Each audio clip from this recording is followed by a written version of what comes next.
बिहार की त्रासदी रही है कि दोनों राष्ट्रीय दलों ने, कांग्रेस ने 1990 में और बाद के वर्षों में भाजपा ने, इन्होंने सांसदों की लालच में बिहार की चिंता नहीं की। सिर्फ ये देखा कि बिहार से हमको 20, 25, 30 सांसद आते रहे और हम लोग दिल्ली में बैठ के कहते रहे कि बिहार तो पिछड़ा है, इसका कुछ नहीं हो सकता है।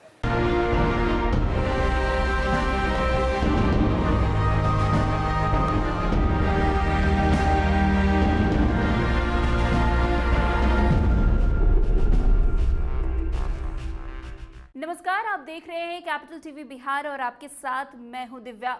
लोकसभा चुनाव 2024 के छठे चरण में बिहार की 8 सीटों पर 25 मई को मतदान होगा। इन सीटों पर सुबह 7 से शाम 6 बजे तक वोटिंग होगी। बिहार में 5 चरणों में अब तक 24 सीटों पर मतदान हो चुका है। चुनाव को लेकर सारी पार्टियां एड़ी चोटी का जोर लगा रही है। इसी बीच जनसुराज के सूत्रधार प्रशांत किशोर ने एक बड़ा पोल खोल दिया है। इतना ही नहीं, प्रशांत किशोर ने कांग्रेस और भाजपा पर निशाना भी साधा है। आपको बता दें कि प्रशांत किशोर ने कहा है कि 1989 से 90 में कांग्रेस जब यहां हारी, उसके बाद उन्होंने पूरे बिहार को लालू जी के हवाले कर दिया, या यूं कहें कि कांग्रेस ने लालू यादव को बिहार बेच दिया। बिहार को बेचने के साथ कांग्रेस ने अपने संगठन को भी बेच दिया। इसमें कांग्रेस अकेला नहीं है। कांग्रेस ने 1990 में बिहार की जनता के साथ जो धोखा किया, उसका खामियाजा आज तक बिहार भुगत रही है। बिहार में 1990 के दौर में कांग्रेस रूलिंग पार्टी थी। इसके बाद कांग्रेस एक बार चुनाव हारी और फिर उन्होंने पार्टी को लालू जी के हवाले छोड़ दिया। चाहे बिहार की जनता का जो होना है वो हो जाए। यही गलती भाजपा ने नीतीश के साथ भी की। बिहार को नीतीश के हवाले कर दिया। भाजपा ने सोचा बिहार के लोगों का क्या होगा, इस बात की चिंता तक उन्हें नहीं है। जो भाजपा दूसरे राज्यों में अलग अलग दलों को तोड़कर अपनी सरकार बनाती है, वही 2020 में बिहार में सबसे बड़ा दल था, लेकिन उन्होंने पद नहीं संभाला। बिहार को सुधारने की जिम्मेदारी नहीं ली।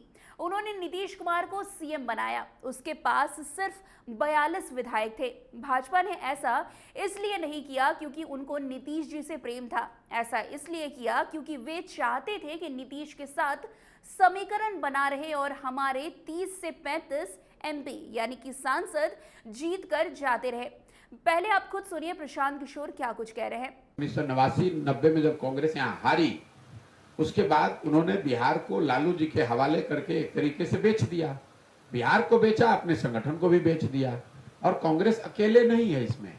जो गलती बिहार के जनता के साथ धोखा कांग्रेस ने किया 1990 में कांग्रेस रूलिंग पार्टी थी बिहार की। एक बार चुनाव हारे और फिर उन्होंने लालू जी के हवाले करके छोड़ दिया। बिहार की जनता का जो होना है हो।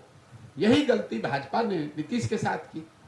नीतीश के हवाले बिहार में कर दिया, बिहार को कर दिया, और ये चिंता नहीं की कि बिहार के लोगों का क्या हो। मैं इस बात को समझिए, जो भाजपा दूसरे राज्यों में अलग अलग दलों को तोड़कर अपनी सरकार बनाती है, बिहार में 2020 में वो इस राज्य में सबसे बड़े दल थे, लेकिन उन्होंने पद नहीं संभाला, जिम्मेवारी नहीं ली बिहार को सुधारने का। उन्होंने नीतीश जी को बनाया, जिनके पास सिर्फ 42 विधायक थे। क्यों किया ऐसा? ऐसा इसलिए नहीं किया कि उनको नीतीश से प्रेम था।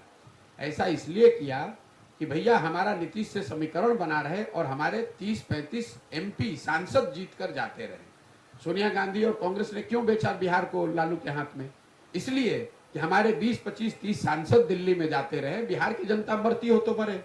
तो ये बिहार की त्रासदी रही है कि दोनों राष्ट्रीय दलों ने, कांग्रेस ने 1990 में और बाद के वर्षों में भाजपा ने, इन्होंने सांसदों की लालच में बिहार की चिंता नहीं की। सिर्फ ये देखा कि बिहार से हमको 20, 25, 30 सांसद आते रहे और हम लोग दिल्ली में बैठ के कहते रहे कि बिहार तो पिछड़ा है, इसका कुछ नहीं हो सकता है।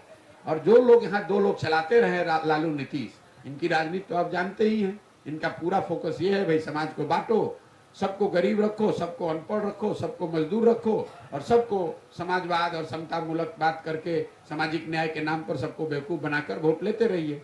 प्रशांत किशोर ने आगे कहा है कि सोनिया गांधी और कांग्रेस ने लालू प्रसाद यादव को बिहार बेच दिया। ऐसा इसलिए किया क्योंकि हमारे 20, 25, 30 सांसद जीतकर दिल्ली में जाते रहे। चाहे बिहार की जनता मरती है तो मरती रहे। ये बिहार की त्रासदी रही है कि दोनों राष्ट्रीय दल कांग्रेस ने 1990 और बाद के साल में भाजपा ने सांसदों की लालच में बिहार की चिंता तक नहीं की। सिर्फ ये देखा कि बिहार में हमको 20, 25, 30 सांसद आते रहे और हम लोग दिल्ली में बैठकर कहते रहे कि बिहार तो पिछड़ा है, इसका कुछ नहीं हो सकता। लालू यादव और नीतीश कुमार का पूरा फोकस यही है कि समाज को बांटो और राज करो। तो फिलहाल इस खबर में बस इतना ही। अन्य खबरों के लिए हमारे साथ ऐसे ही आगे भी बने रहे और देखते रहिए। तब तक के लिए कैपिटल टीवी बिहार। धन्यवाद।